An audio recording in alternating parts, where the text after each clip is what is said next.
কেমন আছো তোমরা সবাই? আশা করছি সবাই খুব ভালো আছো, সুস্থ আছো। আমরাও খুব ভালো আছি। আমার চ্যানেলের নতুন একটা ভিডিওতে তোমাদের সকলকে অনেক স্বাগত জানাই। আমি আজকে তোমাদের সঙ্গে যেদিন ভিডিওটা শেয়ার করছি সেদিন ছিল শনিবার। তোমরা তো জানোই শনিবার মানে আমাদের কাছে ছুটির দিন, কারণ সেদিন হাজবেন্ড বাড়িতে থাকে। অন্যদের কাছে রবিবার ছুটির দিন হলেও যেহেতু শনিবার আড়তে কাজের প্রেশারটা কম থাকে, সেজন্য হাজবেন্ডের ছুটি শনিবারেই হয়। এই হচ্ছে ব্যাপার। আজকে হাজব্যান্ডের সঙ্গে আমি বেরিয়েছি ঝোলা হাতে নিয়ে সকাল সকাল বাজার করতে। চলে এসেছিলাম আমাদের রথবাড়ি বাজারে। আমাদের মঙ্গলবাড়িতেও বাজার আছে, সবজি বাজার, ওখানেও মোটামুটি সব কিছু পাওয়া যায়, কিন্তু রথবাড়ি বাজারে আসতে আমার বেশি ভালো লাগে।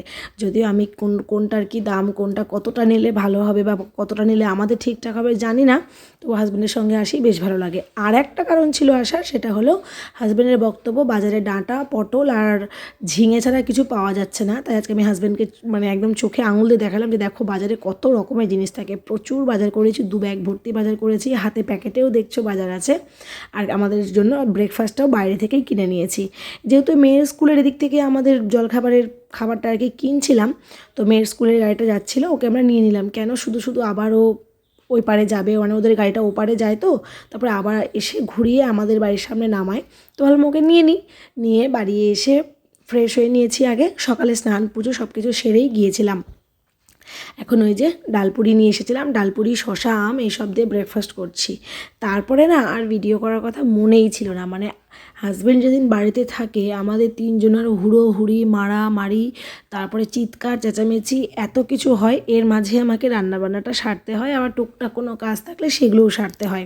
তো তখন আমার আর ভিডিও করার কথা মাথাতেই ছিল না। এখন বিকেলবেলা মেয়েকে নিয়ে যাচ্ছি সুইমিংয়ে।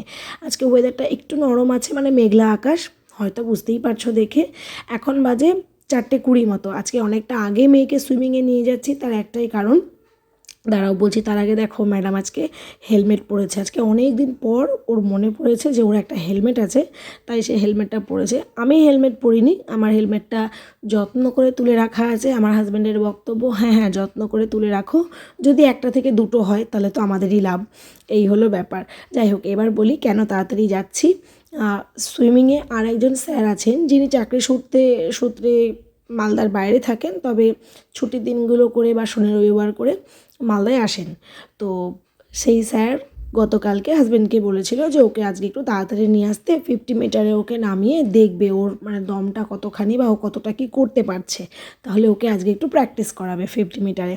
সেই মতোই নিয়ে এসেছি। এসে ওই দেখো এই দিকে যারা আছে তারা সবাই কিন্তু 50 মিটারে অলরেডি প্র্যাকটিস করে। আর মেয়ে আজকে ফার্স্ট টাইম ওদের সঙ্গে ওই এক্সারসাইজগুলো করছে। প্রথম দিন হিসেবে ভালোই করছে বলো, আর কত ভালো করবে। যাই হোক, তারপরে ও 50 মিটারে নেমেছিল, বেশ খানিকক্ষণ করেওছে জানো। আমি তো ভেবেছিলাম ভয়ে হয়তো কান্নাকাটি করবে, আর স্যার বলে দিয়েছিল তুমি কিন্তু দাঁড়াবে না, তুমি যদি ফ্রি স্টাইল করতে করতে হাঁপিয়ে যাও তাহলে ব্যাক স্ট্রোকে যাবে, আর ব্যাক স্ট্রোক করতে করতে হাঁপিয়ে গেলে ফ্রি স্টাইলে যাবে। ওই দেখো দূরে স্যার আর ওর বাবা পেছন পেছন যাচ্ছে, আমি এই দিকটায় চুপ করে দাঁড়িয়েছিলাম। তারপর ওর হাতগুলো একটু ভুলভাল হচ্ছিল, তো স্যার সেটা আবার নিজে থেকে ওকে দেখিয়ে দিল কীভাবে হাতটা ঘোরাতে হবে।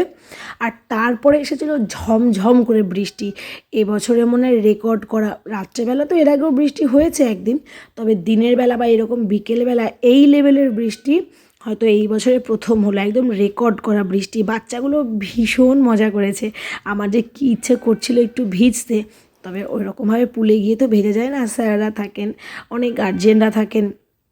তো যাই হোক, ভিজতে তো পারিনি, তবে আমি অনেকক্ষণ দাঁড়িয়ে জানলা থেকে হাত বাড়িয়ে পুরো হাতটা ভিজিয়েছিলাম, জামা একটু ভিজিয়ে ফেলেছিলাম। তবে বাচ্চারা আজকে প্রচুর মজা করেছে। কেন বলো তো, আগে তো বৃষ্টি হলে আমরা তো আমাদের বান্ধবীদের সাথে বেরিয়ে পড়তাম, বৃষ্টিতে ভিজতাম। এখন তো আমরা বাচ্চাদেরকে সেটা করতে দিই না। এবার আজকে ওটা করতে পেরে ভীষণ আনন্দ পেয়েছে। বৃষ্টির মধ্যেই টানা ওরা সুইমিং করেছে, তো সেখান থেকে ওকে ফ্রেশ করিয়ে নিয়ে বেরিয়ে ওকে একটু খাবার খাইয়ে দিয়েছি।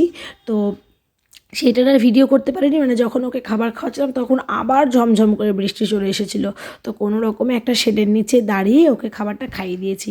এখন আমরা যাচ্ছি একটু ওই মকদুমপুরের ওই জায়গাটায়, ওইখানে ওই দাদাটা বসেছে নাকি দেখতে, যদি বসে তাহলে 1 কাপ চা খাবো। এরকম বৃষ্টি দিন, মেঘলা ওয়েদার, 1 কাপ চা হলে কিন্তু মন্দ হয় না, তাই না? তো প্রথমে তো আমরা যখন এই দোকানে আসি ছোটো কাপের চাটাই খাই, তো আজকে কেন জানি না মনে হলো যে বড় কাপে মানে মাটির ভাঁড়ে 1 কাপ ভরে চা খাবো। তো সেই মতোই নিয়ে নিয়েছি। মেয়ের ওখানে ওর খাওয়ার হয়ে গেছে। এখন বলছে একটু ঠান্ডা ঠান্ডা লাগছে। আসলে অনেকক্ষণ বৃষ্টিতে ভিজেছে তো, আর শহরটা দেখো কী ভালো লাগছে দেখতে না, একটু একটু বৃষ্টিতে ভেজা ভেজা। তো তারপরে আমরা ডিরেক্ট চলে এসেছিলাম পল্লীশ্রী মাঠে।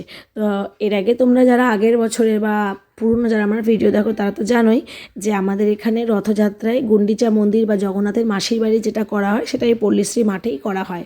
তো অন্যান্য দিন তো সাংঘাতিক ভিড় থাকছে, তাই আমি হাজব্যান্ডকে বললাম যে চলো আজকে যাই, আজকে তো বৃষ্টি বৃষ্টি হয়েছে, হয়তো একটু ফাঁকা থাকবে। ঠিক তাই, মাঠে একটু জলকাদা হয়েছিল, তাতে খুব একটা অসুবিধে হয়নি। তবে একটা সুবিধা হয়েছে কি বলতো, খুব সুন্দর একদম ফাঁকা ছিল, ফাঁকায় ফাঁকায় এসে জগন্নাথ দর্শন করে জগন্নাথ বলদেব সুভদ্রা মহারানীকে দ্বীপ দেখিয়ে বেরিয়ে এসেছি। তো আজ থেকে মানে শনিবার থেকে তো জানো শ্রাবণ মাস পড়ে গেছিলো, আর এই মাসে না আমি একটা সংকল্প নিয়েছি মনে মনে যে আমি চেষ্টা করব এই মাসটা একদম পিওর ভেজ খাওয়ার। এমনিতে তো শ্রাবণের সোমবার করে আমি উপোস করি, প্লাস আমাদের বাড়িতে পুজো থাকে। আর তাছাড়াও এবছর প্রথম আমি মানে এটা ঠিক করেছি, মহাদেব যদি কৃপা করেন আমি চেষ্টা করব এই পুরো মাসটা একদম পেঁয়াজ রসুন মাছ মাংস ডিম কিচ্ছু খাবো না, একদম পিওর ভেজ খাবো। তো যাই হোক, দেখতেই পাচ্ছ এখানে না এই কয়দিন একটু এরকম দোকানগুলো বসে, তবে আজকে যেহেতু বৃষ্টি হয়েছে ওই যে বললাম সেই জন্য একদম ফাঁকা ফাঁকা ছিল। তো ভালোই হলো, ফাঁকায় ফাঁকায় ঘোরা হলো, তারপরে জগন্নাথ দর্শন হলো, পাঁপড় খাওয়া হলো।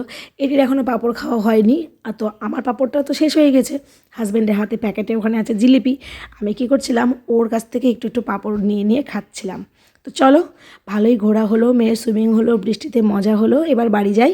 এই ভিডিওটা এই পর্যন্ত রাখছি। খুব ভালো থেকো তোমরা সবাই। ভিডিওটা কেমন লাগলো অবশ্যই কিন্তু কমেন্টে জানিও, ভালো লাগলে লাইক করে দিও আর চ্যানেলটাকে সাবস্ক্রাইব করে দিও। আজকের মতো টাটা।